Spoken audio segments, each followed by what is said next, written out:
Welcome back to Real Florida Magazine. Welcome back here today on the beautiful campuses of Florida Panhandle Technical College. Today talking to Joe Taylor, the very successful to date superintendent of schools here in Washington County. I say that because Joe has been a true champion for the school system here. We are here today to talk about, most poignantly, the brand new Kate Smith Elementary School. But we're going to talk a little bit about the school system in general and maybe get Joe's take on what we see in the immediate future, what long-term plans we have, and in general, just talk about what we look at for the educational system in Washington County. We'll be right back.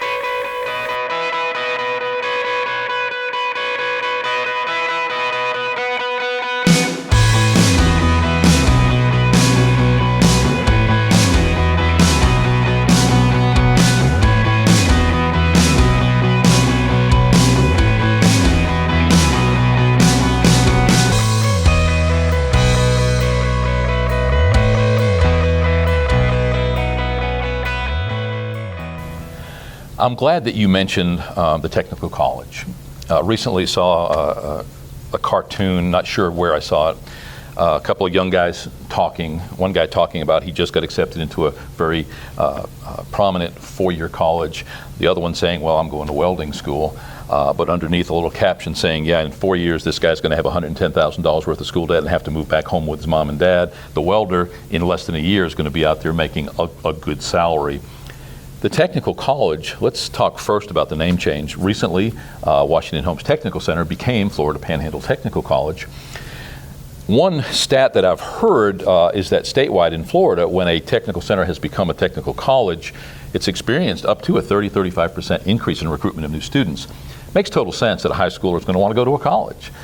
They may be going for welding or for a heavy equipment operator, but they are still going to a college versus going to a VOTEC or the old technical centers. What are your thoughts first on that name change?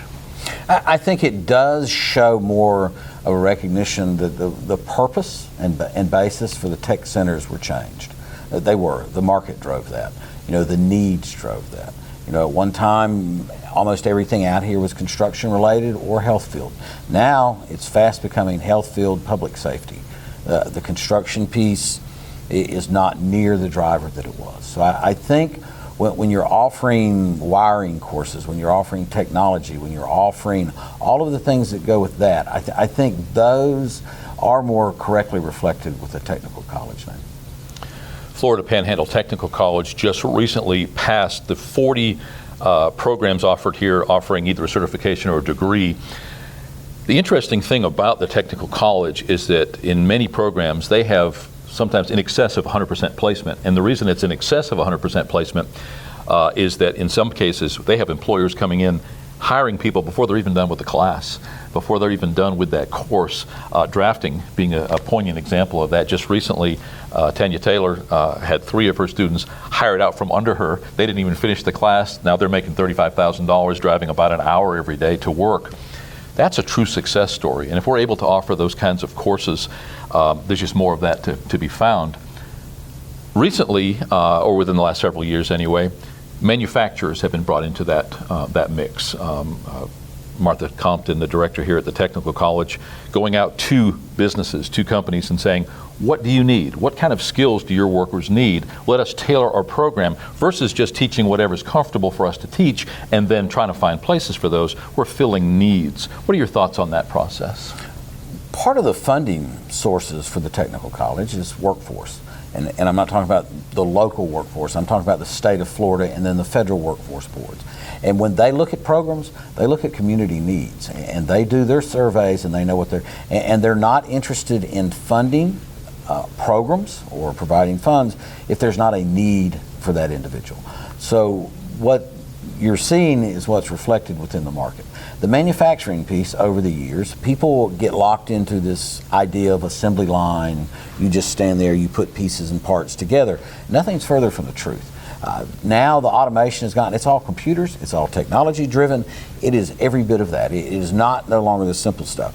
And the skills that you bring to the table there is necessary for those to continue to operate. You've got to be able to be comfortable with robotics, you've got to be able to be comfortable with technology, with electronics, with the things that are doing. They do different types of power does these, different types of motors. It's not your residential. It's not any of this stuff that you're looking at. And the employers need it. So the manufacturing, and there's a very big push. Senator Gates had a program in which he created the local manufacturing council. Gulf Power's taken a very real interest in it. And so what they're trying to do is bring local manufacturing up. West Point is actually a manufacturer. Some of the things we don't recognize within our mind as being truly are. And the skill sets that are needed all over. And we sit in Washington County where we're at, and you know, a lot of us, the mileage doesn't mean a lot, but we think that Walton County and Santa Rosa County and all those are just, you know, over the horizon and not part of it.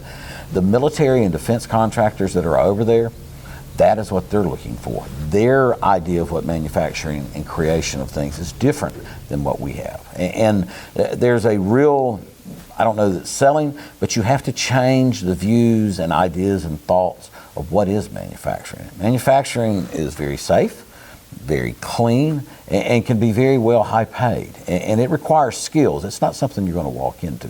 And the certifications that you referred to are necessary to step up. You know, and of course, in any position, anytime you're dealing with anything like that, safety. That's the bottom line of every certification that there is. That's a common course that's there. In other parts of the country, people get into their car every single morning to drive to work, spend an hour to 2 hours driving to work, don't think a thing about it, do the same thing on the way home, and it's a part of their lifestyle. When I first moved to Washington County 12 years ago, one of the then members of the Chamber of Commerce said, yeah, we like to think of ourselves as in the middle of nowhere, but halfway to everywhere. I kind of questioned that marketing slogan, but at the same time, it was poignantly pointed out to me that within an hour, hour and a half drive, we can be in Pensacola, Marietta, Tallahassee, Dothan, Panama City. Job areas which have a much more robust business climate than what we have right here in Washington County, so that every day we have people driving less than an hour to well-paid jobs in all of those areas, many of them in large part being satisfied employee-wise by the programs that are right here on the Technical College campus.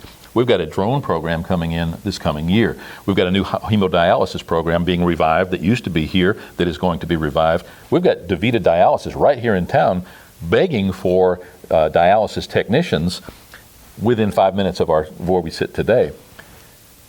The programs that are being taught here are producing employees who can go to work today making well-paid salaries within a reasonable distance from here. I paint that as nothing but success. It is. And I think when we talk about have we passed the bubble, have we started as far as economic recovery, all of the programs that are offered, there will be needs for them. And that's the number one draw for anything. Is there a need for this person? Because then if there is a need for job skills, is like, not to be callous, it's a commodity. And if there's a job skill lacking, it costs you more. So there's pay increases. So the need, as the needs increase, we need to do and be able to provide for those people to go to those skills, to get the classes and go to the skills. Some of the programs, the mega manufacturing automobile that Jackson County has talked about, where you're wanting to hook up Alabama, you want to hook up these other states. We need to move away from the mindset of, well, if it's not in Vernon or Wausau or Chipley, what do we care? Or Ebro? Well, we care a lot, you know, because we're very, one of the things about the four laning of Highway 77 and 79 is that you can move quickly. And you run down 79, you hit 20 either way, and you're gone. You know, you can run over into Walton County, the more of the military background. Of course, Highway 77 takes you down to Tyndall. You know, so, you know, those things, the traffic, the transportation, that's why I think Washington County is extremely well situated where we're at.